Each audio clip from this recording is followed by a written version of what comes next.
Okay, so here we are, final video of Chaucer.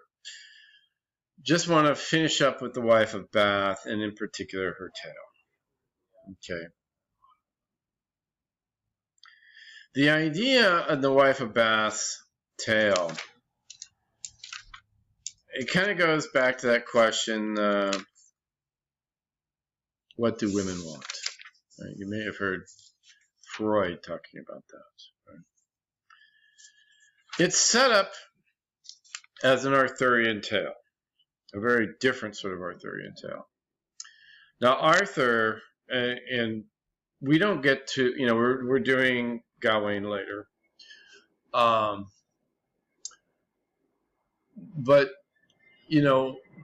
the Arthurian tales, one of the things I like to say about Arthur is it's kind of like Velcro or Stickum. You can almost put any sort of tale and place it into the Arthurian legends. Right. And so this is just basically a device. Okay. Now what's interesting, in fact even shocking, is the beginning is this knight rapes a woman. Right? Line 888 is the line number from our text. And so it befell that this King Arthur had in his house a lusty bachelor, that on a day came riding fro river, and happened that, alone as he was born, and saw a maid walking him beforn, which maid anon maigre her heed, by very force he rafte her maiden heed. So a knight is out there on his own, he sees a woman walking on her own, and he rapes her. Not very knightly behavior. And the king is going to have him killed. Right? As it says, should have lost his heed. Right? By the course of law, he should have lost his head. But what becomes interesting is that the queen intercedes. And she gives the knight a chance.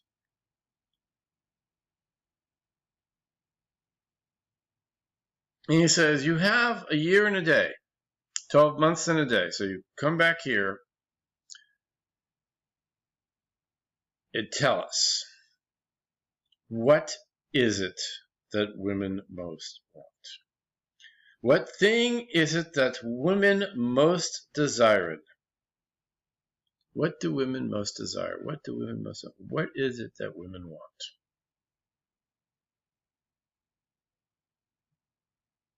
So he does what you expect him to do. He starts asking every woman he meets, what do you want? What do you want? What do you want? And he gets all kinds of answers. And he knows he doesn't have the right one. He knows he does not have the right one.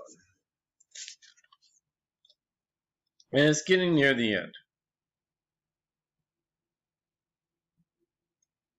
And he realizes he's got to go back, right? He's got to face the music.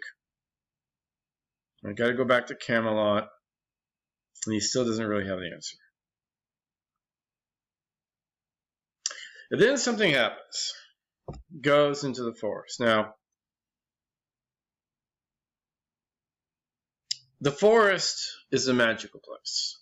Right? The forest is, if you were to put it into Freudian terms or other psychoanalytical terms, right? The forest is the imagination, it's the id maybe, it's the place where all the rules are gone, everything's off, right? Magic, what have you.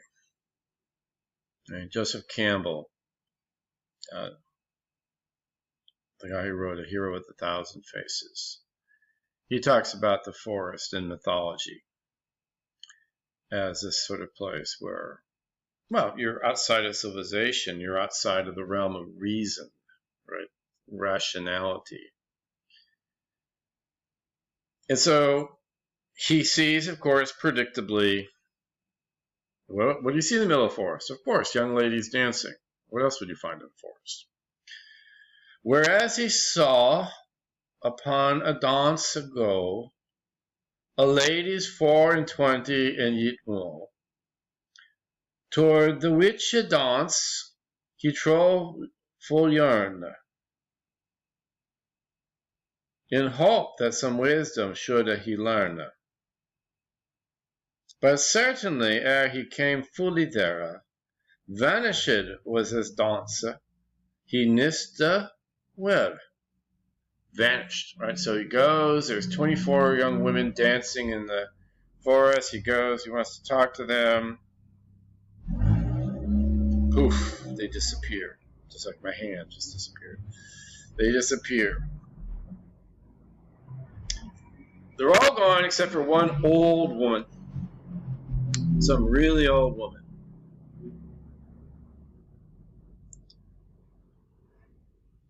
And basically, he says, I need to know what women most desire. I need to know what women want.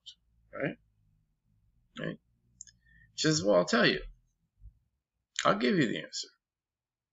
But you must do the first thing I ask of you in return. So they travel together back to Camelot. And in line 1040, what is that? 43. My liege lady, this is him responding to the queen, right? Guinevere. My liege lady, generally, quote he, women desire to have sovereignty, as well over her husband as her love. Sovereignty, rule, dominion.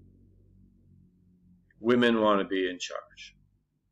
They want to run things. This is the inversion. Well, I'm trying to show my fingers are not showing. The inversion of the natural order as conceived in Chaucer's time, okay?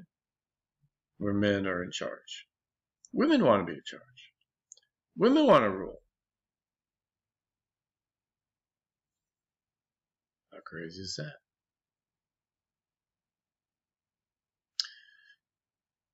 The queen and all the other ladies say, yeah, he's got it. Right? Nobody speaks against that. What do women want? Sovereignty. Well, then the old woman comes up in front of everybody and says, well, I gave him this answer. I gave him this answer on the promise that he made to me that he would do the first thing I asked of him. And I wanted him to marry me. Oh my God. The knight is horrified. He's got to marry this disgusting old woman, right? He's like, take all my money, take all my land, do whatever you want, but don't take my body. Please don't, no, right? Alas and wail away, I wot right well that such was my behest. For goddess love is just a new request. Take all my good and let my body go. Right? Wow. Talk about ageism. Right? So then she kind of gives him a choice. Said, well, all right, let's talk about this for a second. I can pretend, I can change. And I can be this beautiful woman. But you will always be worried that other men are going to be after me. You will never know if I'm faithful, right? Or I can be ugly and a wonderful wife to you. And no man will, no one's going to want me, right? she says, well, make your choice. What's it going to be? I'm going to look beautiful, but you'll always be worried. Or I'm not going to look beautiful, and so but you'll never be worried. And the knight says, you choose. When he does that, of course, he is living out women's desire. He gives women sovereignty. Right? He gives the woman the power to choose what she wants to do. And so basically she says, you get both. Right? You get both. We'll be good. I'll be beautiful. Right? For you. Everybody else will be gone. As she says, kiss me, quoth she, we be no longer Ruth. But we're not going to fight anymore. For by my troth, I will be to you both, that is to say, ye both fair and good. I pray to God that I mote sterve and wood, right? But I to you be also good and true, as ever was we've seen that the world was new. But I be tomorrow as fair to seen as any lady, empress, or queen, that is betwixt the east and eke, remember I said eke means also, the west, do with my leaf indeed right as you lest, cast up for the curtain, look how that it is. Right? And because the man is willing to give up sovereignty, he gets the best of both.